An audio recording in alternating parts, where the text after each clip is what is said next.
Hello everyone. I want to walk through an example of a 401k match calculation with you.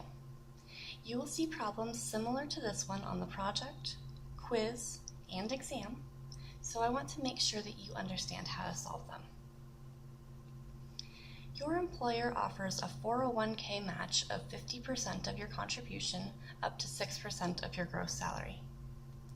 Note that I changed the wording a little bit here to make it easier to understand the problem.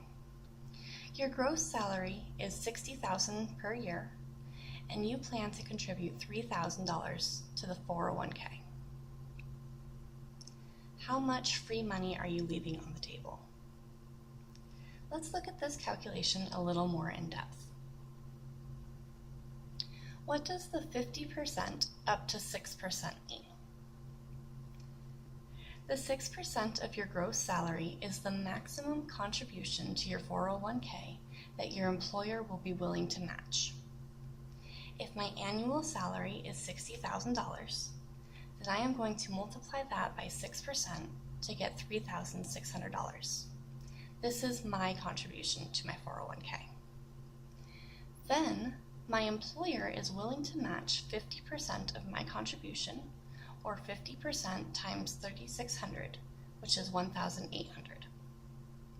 So I am going to contribute 3,600, my employer is going to contribute 1,800, and I will have a total annual contribution of 5,400 to my 401k. This is assuming you contribute the maximum up to the employer match. But in this problem, you only contributed $3,000, not 3,600. Let's redo the calculation assuming you only contribute $3,000.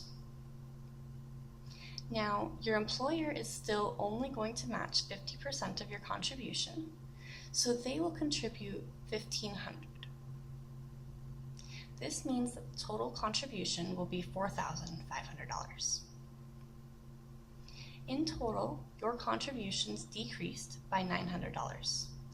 $600 of that was from you, and $300 of that is from your employer. The $300 is lost to you forever because you chose not to participate in the employer match.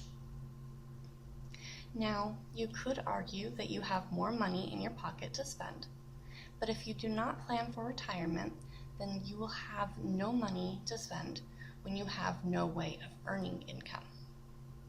How much would this $300 per year be worth to you if you worked for the company for 20 years?